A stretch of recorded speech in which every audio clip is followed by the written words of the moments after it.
혹시 주변의 작은 일에도 금세 화를 내는 사람이 있나요? 그 사람이 여러분의 친구일 수도 있고, 직장 동료일 수도 있고, 혹은 가족일 수도 있습니다. 아무리 사소한 일이라도 말이죠. 그냥 지나칠 수 있는 상황에서 갑자기 화를 내고 주변 사람들을 불편하게 만드는 사람. 우리는 이런 상황을 얼마나 자주 겪고 있나요? 사실 우리 대부분은 이런 욱하는 사람에게 어떻게 대처해야 할지 몰라서 당황하게 됩니다. 그들의 화에 휩쓸리거나 혹은 그들을 진정시키기 위해 지나치게 양보하곤 하죠. 하지만 오늘 이 영상에서 여러분에게 화 잘 내는 사람을 현명하게 다루는 방법을 알려드리겠습니다. 더 이상 그들의 감정에 휘둘리지 않고 오히려 상황을 주도할 수 있는 비법이 있습니다. 그렇다면 이제 화를 잘 내는 사람들의 공통적인 특징들을 먼저 알아보겠습니다. 이들이 왜 사소한 일에도 크게 반응하는지, 그리고 그들의 행동 패턴을 이해하는 것이 어떻게 도움이 될 수 있는지 함께 살펴볼까요? 첫 번째로 작은 일에도 과하게 반응하는 사람들입니다. 여러분도 이런 사람 한 번쯤 겪어보셨을 거예요. 예를 들어 친구와 대화를 나누다가 아주 사소한 농담을 던졌을 뿐인데 갑자기 얼굴이 붉어지며 화를 내죠. 이게 그렇게 화낼 일이야? 라고 생각할 정도로요.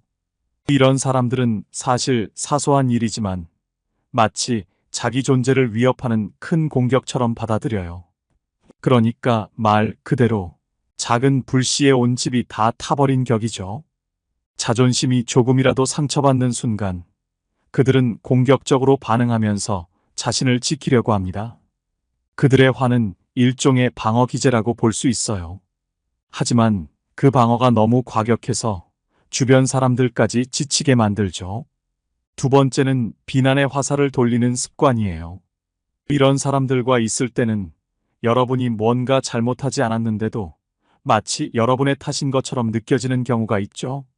예를 들어 친구와 함께 약속 장소에 가는 도중 친구가 길을 잃었어요. 그런데 그 친구가 갑자기 네가 제대로 알려줬어야지. 라고 화를 냅니다. 이런 경우 그 사람은 자신의 실수를 인정하는 것이 두려워서 남에게 책임을 돌리는 겁니다. 왜냐하면 자신의 실수를 인정하는 순간 자존감이 무너질까봐 겁이 나는 거예요. 그래서 스스로를 방어하기 위해 화를 내며 남을 비난하는 거죠. 사실은 자신을 보호하려는 방법이 서툰 것일 뿐입니다. 세 번째는 감정 기복이 심한 사람들입니다. 예를 들어 가족 모임에서 다 같이 즐겁게 이야기 나누다가 갑자기 어떤 한마디에 기분이 확 나빠져서 분위기가 싸늘했던 적 있나요? 이런 사람들은 자기 감정을 통제하지 못해요. 방금 전까지 웃고 있다가도 작은 자극에 쉽게 휘둘리고 그 감정을 주체하지 못한 채 폭발하는 거죠.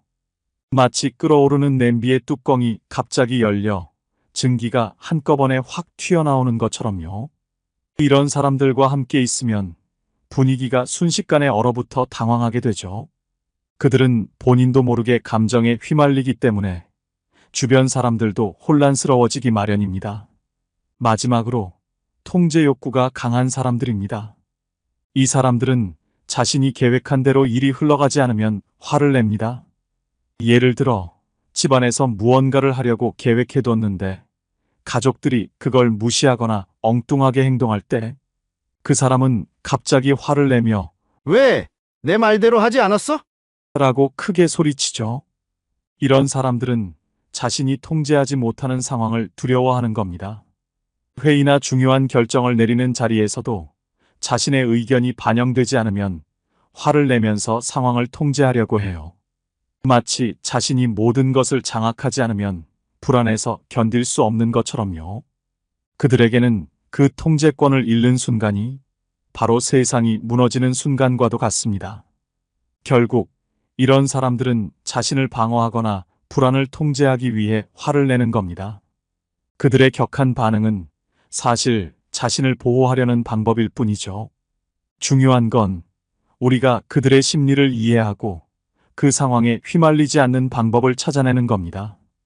이제 화를 잘 내는 사람들과 마주할 때 어떻게 대처할 수 있을지 함께 알아볼 차례입니다. 피하는 것이 항상 정답은 아니죠. 그들의 감정에 휘말리지 않으면서도 효과적으로 상황을 해결하는 방법이 있습니다. 자, 그러면 화를 잘 내는 사람들을 대처하는 5가지 구체적인 방법을 단계별로 살펴보겠습니다.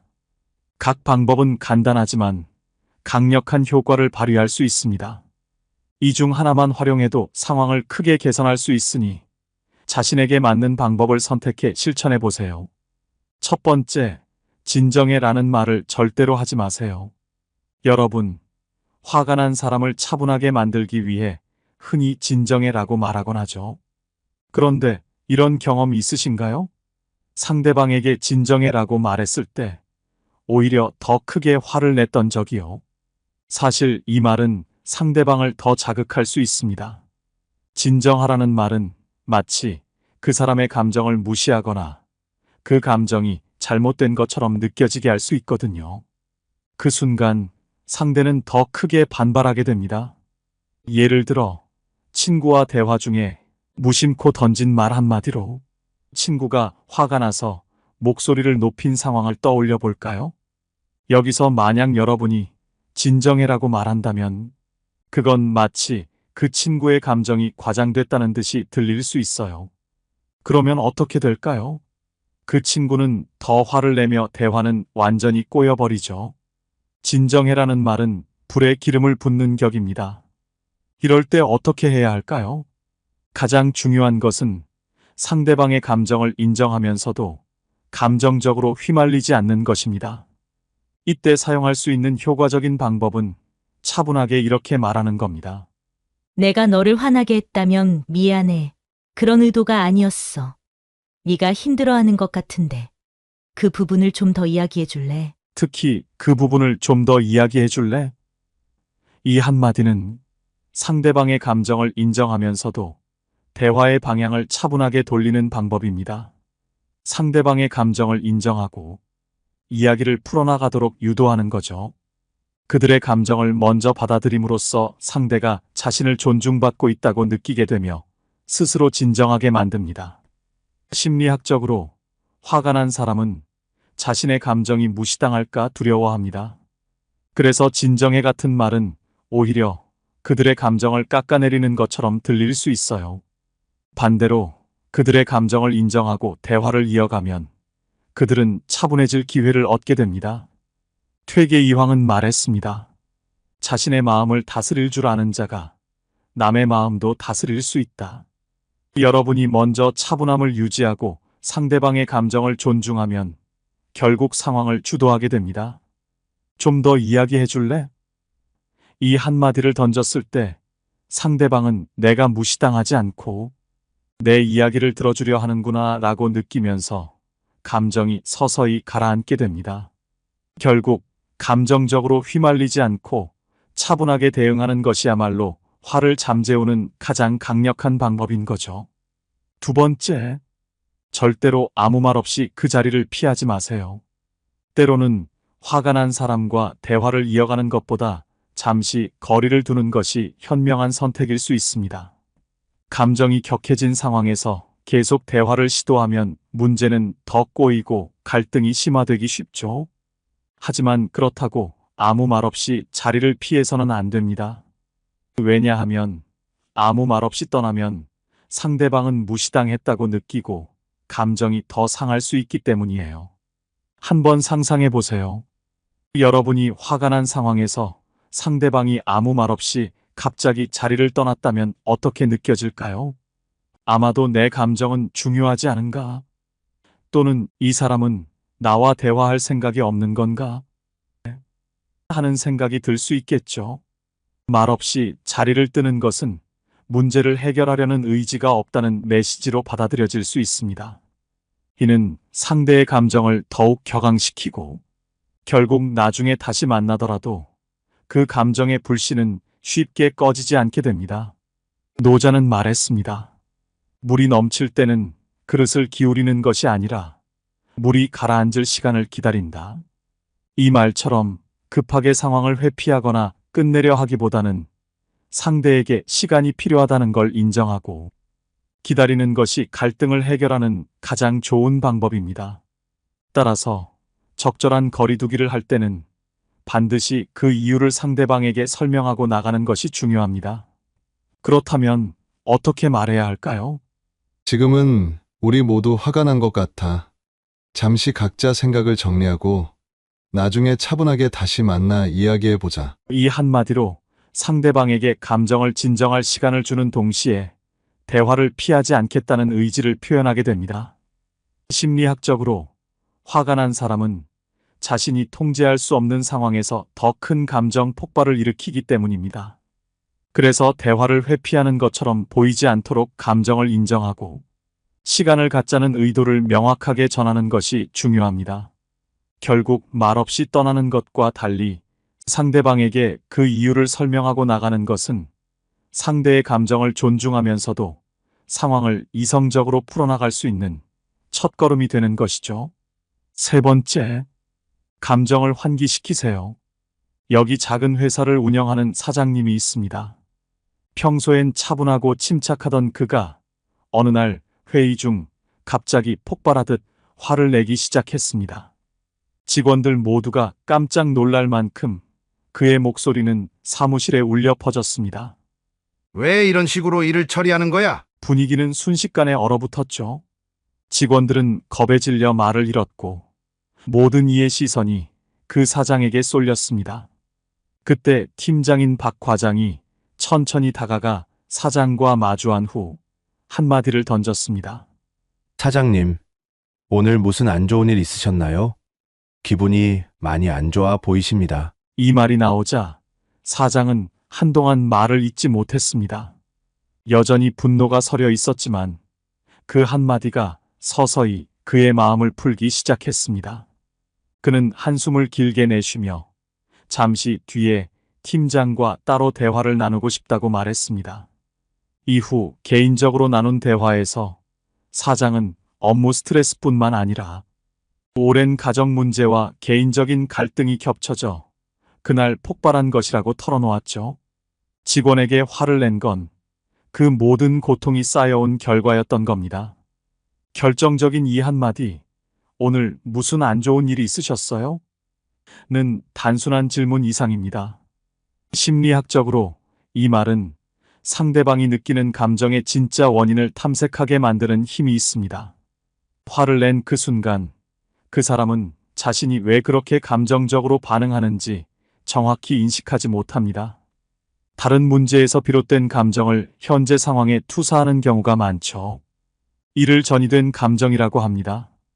아까 박 팀장님처럼 사장님, 오늘 무슨 안 좋은 일 있으셨나요? 라는 질문은 그들이 현재 화를 내는 이유가 이 상황 때문이 아닐 수도 있다는 생각을 하게 만듭니다.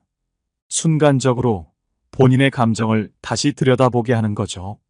그 순간 상대방은 스스로 내가 지금 다른 일 때문에 화가 난 걸까? 라고 생각하게 되고 그들이 느끼던 감정의 불길이 잠잠해집니다. 감정을 자각하는 순간 그 감정은 더 이상 통제할 수 없는 것이 아닙니다. 오히려 그 힘을 잃게 되는 것이죠.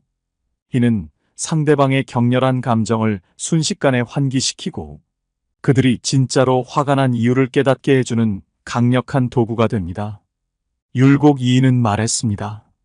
감정이 일어나거든 그것을 따르지 말고 깨달음으로 그것을 다스리라.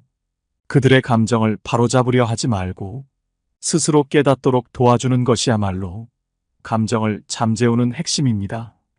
네 번째, 경계를 분명하게 설정하세요.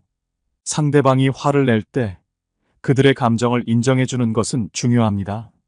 하지만 무조건 공감만 하다 보면 나 자신의 감정이 무시될 수 있죠. 따라서 상대방의 감정을 존중하면서도 내 감정을 보호하는 것이 중요합니다. 이럴 때는 이렇게 말할 수 있습니다. 네가 화나는 건 충분히 이해해. 하지만 이런 방식으로 이야기하면 나도 불편해. 이 한마디는 상대방의 감정을 존중하면서도 그들이 더 이상 선을 넘지 않도록 자신의 감정과 경계를 명확히 표현하는 방법입니다.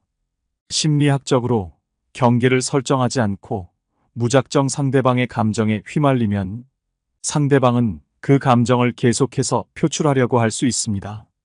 따라서 감정적으로 공감하면서도 자신의 한계를 분명히 하는 것이 갈등을 최소화하고 건강한 관계를 유지하는 핵심입니다.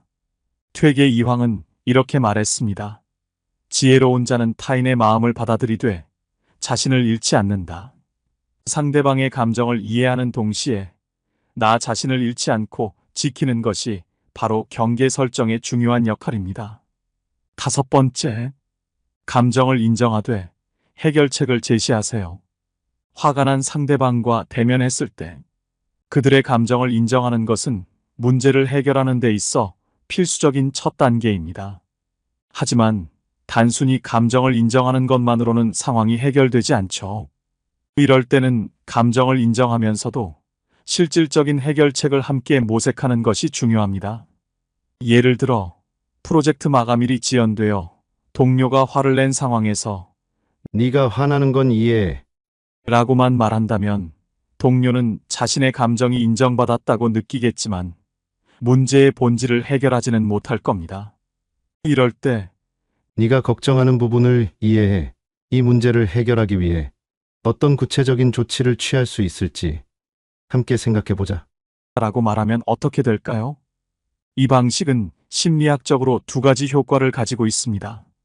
첫째, 상대방의 감정을 존중하면서 그들의 불만을 실질적으로 해결할 수 있는 기회를 제공합니다. 둘째, 문제 해결에 대한 공동의 책임감을 느끼게 해주어 갈등을 줄이는 데 도움이 됩니다. 율곡이인은 말했습니다. 진정한 지혜는 문제를 이해하고 그 문제를 해결하기 위해 노력하는 것이다. 결국 감정을 인정하면서 해결책을 함께 모색하면 갈등을 줄이고 관계를 더욱 건강하게 유지할 수 있습니다. 상대방은 자신의 감정이 존중받는다고 느끼면 문제 해결 의지도 커집니다. 이 방식은 신뢰를 깊게 하고 더 나은 관계를 만들어줍니다. 오늘 우리는 욱하고 화내는 사람에게 지혜롭고 현명하게 대처하는 방법을 알아봤습니다. 이제 더 이상 화내는 사람 앞에서 물러서거나 그냥 져주지 마세요. 혹시 여러분도 비슷한 상황을 겪으셨다면 댓글로 사연을 나눠주세요. 많은 분들께 큰 도움이 될 겁니다. 이 영상이 필요한 분들께 공유해 주시고 구독과 좋아요로 저를 응원해 주세요. 여러분과의 소중한 연결이 저에게 큰 힘이 됩니다. 오늘도 여러분의 행복을 빕니다. 이상으로 행복 주문서였습니다.